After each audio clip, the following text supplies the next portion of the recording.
Salut tout le monde, aujourd'hui on parle de alimentation. En 2002, CrossFit a mis un article qui parlait de la pyramide théorique du développement d'un athlète.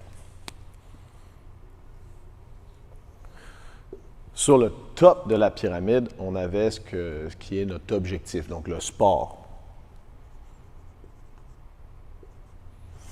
Sur le reste de la pyramide, on avait dans le fond ce qui supportait cet objectif-là.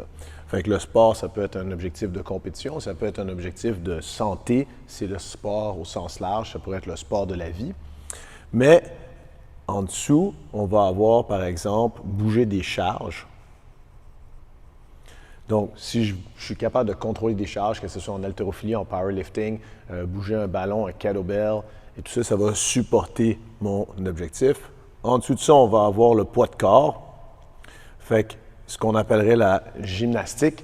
Donc, si je suis capable de bouger mon corps en faisant des burpees, en faisant des muscle-up, en faisant des handstand walk, en faisant des air squats, ça va supporter de bouger des charges. Avant ça, on va avoir le conditionnement métabolique.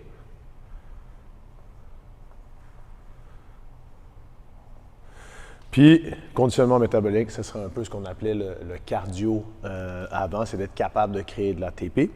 Puis, tout en dessous de ça, on va avoir, dans le fond, ce qu'on mange, la nourriture. Je vais le mettre en anglais, food, ça prend moins de place. Donc, ce qui est important de comprendre, puis ce dont je veux parler dans cette vidéo-là, c'est que c'est une pyramide. Fait que si c'est une pyramide, ça peut juste être aussi haut que la largeur de sa base.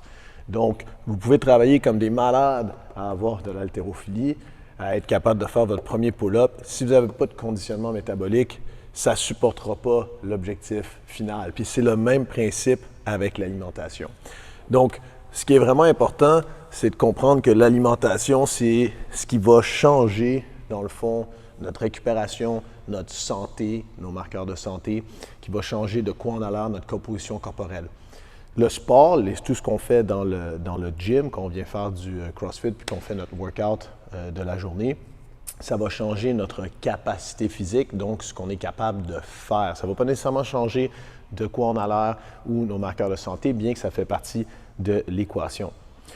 Donc, en gros, ce que j'aimerais que vous commenciez à vous dire, c'est que dans le sport, si vous avez un objectif d'être capable de faire votre premier pull-up, si vous avez un objectif de perdre 10 livres de masse grasse, vous avez des mesures tangibles de ça.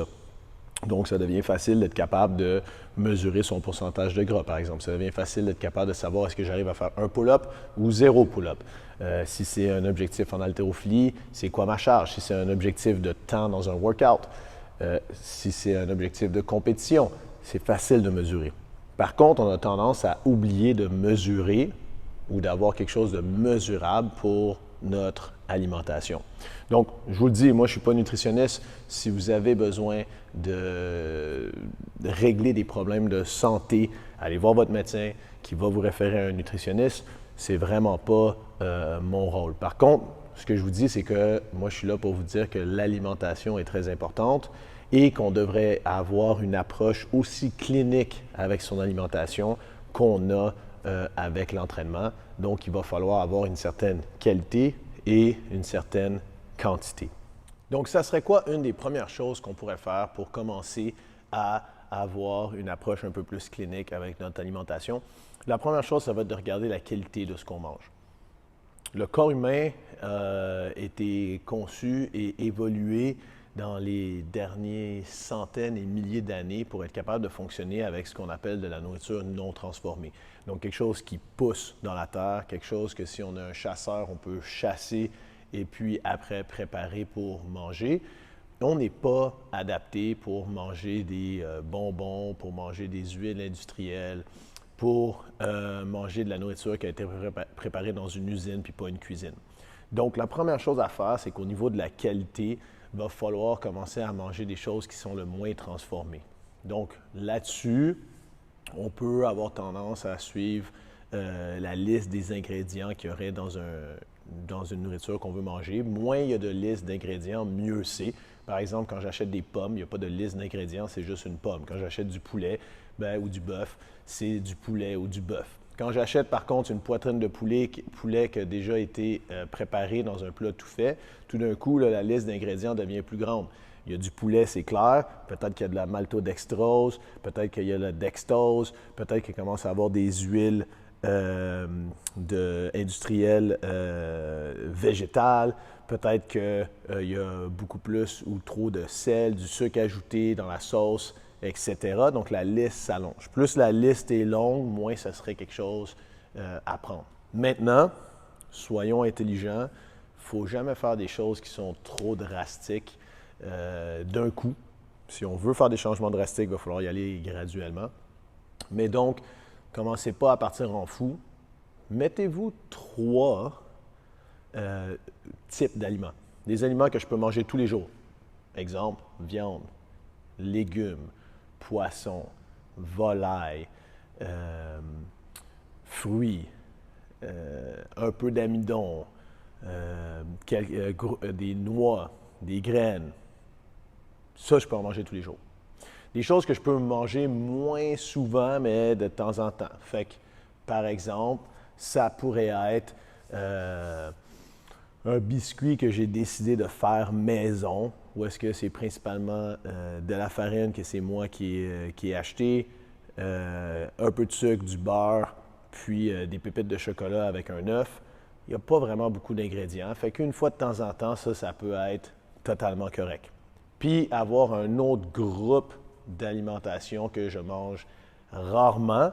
Vous voyez que je ne dis pas jamais, parce que sinon ça arrive jamais, mais très rarement. Fait qu'exemple de la nourriture complètement transformée, comme une barre O-Henry, la plupart des barres de protéines, la plupart des choses qui ont des listes d'ingrédients qu'on n'est même pas capable de lire, bien ça, peut-être que c'est une fois par mois, peut-être que c'est même une fois par année. J'essaie de le faire le moins souvent possible. Fait que déjà, en ayant ces 3 listes-là, si vous avez des questions sur qu'est-ce qui rentre dans la liste, bien, venez voir les coachs ici à l'atelier, puis on va pouvoir vous aider avec ça. Une fois que vous allez avoir cleané votre diète et vous allez manger le moins transformé possible, le plus souvent possible, de temps en temps des petits excès, puis très rarement de la nourriture qui est moins bonne pour vous, bien, ce qu'on va commencer à faire, c'est on va commencer à s'assurer d'avoir une compréhension de quels sont les aliments qui fonctionnent pour nous. Il y a des gens qui vont avoir des réactions auto-immunes aux produits laitiers ou des petites réactions allergiques, produits laitiers, produits céréaliers par exemple, légumineuses. Donc, si vous avez des problèmes comme vous avez tout le temps le nez qui est rempli, vous avez tout le temps les yeux qui sont un peu puffy, vous avez un petit peu d'inflammation au niveau de la peau, vous avez peut-être de l'inflammation au niveau tendinite, bursite et compagnie dans le corps, vous n'arrivez pas à trouver d'où ça vient, bien, une des choses que vous pouvez faire, c'est d'éliminer les produits céréaliers pendant un mois, regardez ce qui se passe. Éliminer les produits laitiers, regardez ce qui se passe. Éliminer les légumineuses, regardez ce qui se passe. On peut faire ça avec n'importe quoi dont vous n'êtes pas trop sûr si c'est bon pour vous. On pourrait mettre l'alcool, on pourrait mettre les pré-workouts, la caféine, etc. On l'élimine dans le fond, on essaie de manger clean pendant un mois. On regarde comment on se sent, comment on performe, puis si on veut, on peut même regarder nos marqueurs de santé. Si ça s'améliore, après ça, on réintroduit les groupes, les aliments qu'on a enlevés par groupe, un à la fois. Fait qu'exemple, on réintroduit juste les produits laitiers. Puis on regarde si les symptômes reviennent. Si oui, on sait que les produits laitiers ne sont pas bons pour nous. Si ça ne change rien, bien, on n'a pas besoin de les enlever. Vous voyez, c'est relativement simple de trouver la qualité des aliments qui va pouvoir fonctionner pour nous. Surtout si on n'a pas de problème spécifique. Encore une fois, si vous avez des problèmes spécifiques, allez voir un professionnel en nutrition ou un médecin.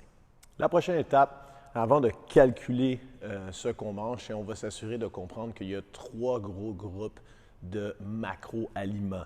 Il y a les protéines, il y a les glucides, puis il y a les lipides. La plupart des aliments sont une composition de ces 3 macronutriments-là, à part le sucre où c'est purement juste des glucides.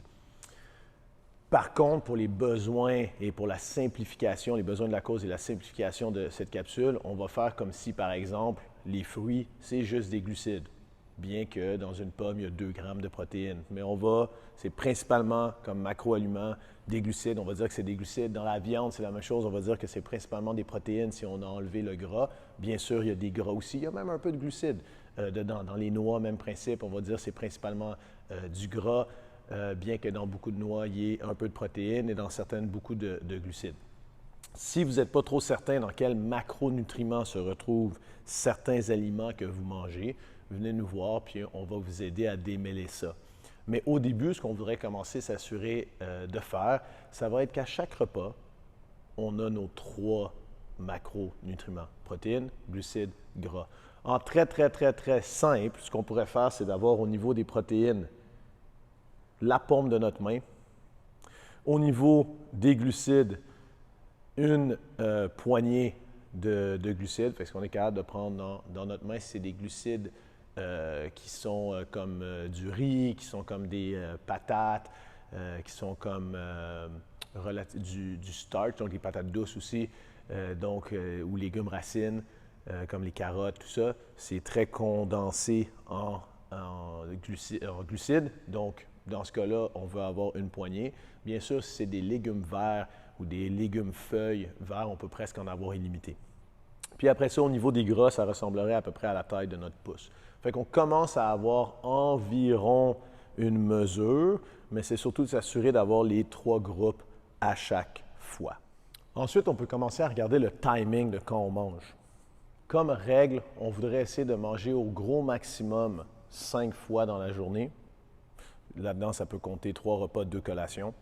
On ne voudrait jamais passer plus que 5 heures réveillé sans nécessairement manger quelque chose. Ça, c'est au début. Puis le mot « jamais » est trop fort. On peut essayer de ne pas passer plus que 5 heures.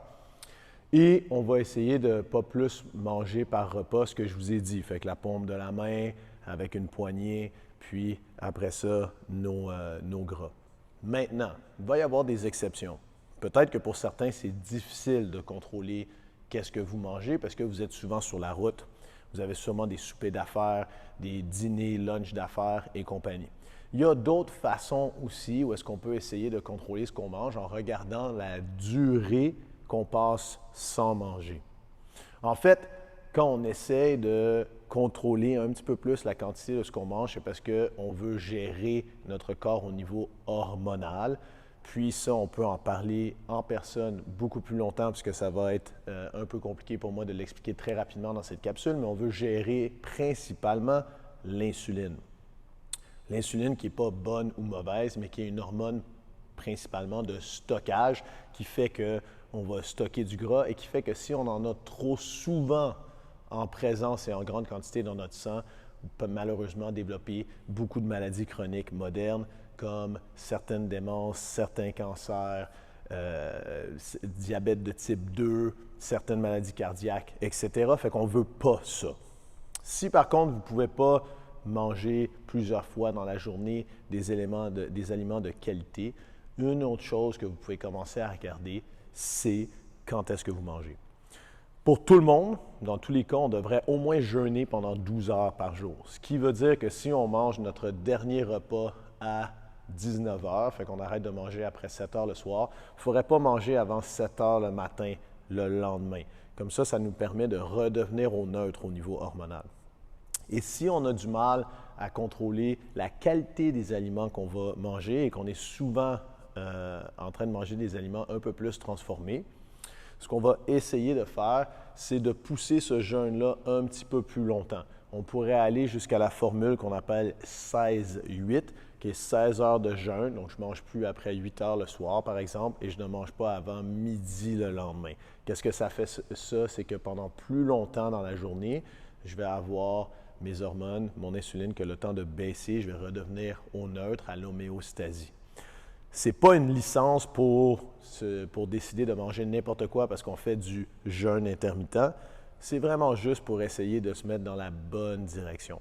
16-8, ce n'est pas nécessairement bon pour tout le monde. Commencez par 12-12. Puis après ça, regardez si vous êtes capable de rajouter 1 heure. Fait que ça peut devenir 13 heures de jeûne, 11 heures, de où est-ce que j'ai le droit de manger, etc. Et surtout pour hommes versus femmes, c'est pas tout le monde qui réagit bien de la même façon. Donc, soyez pas dans un dogme puis que dans le vidéo, Matt a dit 16-8, il faut faire 16-8. Il y a beaucoup de femmes pour qui 15-9, ça va être mieux.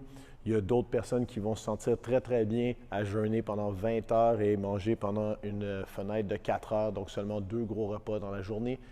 Vous pouvez expérimenter là-dessus si bien sûr vous êtes en bonne santé. Puis si vous n'êtes pas sûr, vous en parlez à votre médecin. C'est déjà tout pour cette première capsule. J'espère que ça vous a intéressé. N'hésitez surtout pas à venir nous voir au gym pour nous poser vos questions. Maintenant, si vous voulez en savoir un petit peu plus, il y a plusieurs livres que je vous conseille. Il y a Enter the Zone de Barry Sears. En français, je pense que ça s'appelle Régime de Star de Barry Sears, qui va parler de la diète zone, qui est une façon très, très simple d'amener plus de précision et de constance à sa diète. Donc, si vous avez des objectifs de composition corporelle ou des objectifs de performance, ça pourrait être quelque chose à lire et à essayer. Moi, personnellement, c'est ce que j'utilise. Il y a aussi Dr. Jason Fung. J'ai parlé un peu du jeûne intermittent. Dr. Jason Fung, qui est un médecin de Toronto, néphrologue, et qui est un des seuls médecins connus au Canada à être capable de renverser le diabète de type 2. Lui est très spécialiste dans l'utilisation du jeûne et du jeûne intermittent. Donc, code diabète ou diabetes code, puis code obésité ou obesity code de Dr. Jason Fung. Il rend ça très simple. Il vous explique vraiment pourquoi est-ce que le jeûne, ça pourrait être une bonne idée. Donc, je vous le conseille. Maintenant, si vous êtes un peu plus académique et vous aimez beaucoup comprendre les pourquoi, il y a Good Calorie, Bad Calorie de Gary Taubes. Par contre, ça, c'est une brique et c'est des études après des études. Ça m'a pris longtemps à le lire. Par contre, c'est très intéressant, mais c'est moins facile à lire que Dr. Jason Fung. Si vous êtes débutant là-dedans, je vous conseille vraiment le travail de Dr. Jason Fung, qui est un médecin canadien, comme je vous ai dit. Donc, en plus, c'est quelqu'un de local. Encourageons-le. Sur ce, envoyez vos questions si vous en avez. Venez nous voir, puis bon appétit.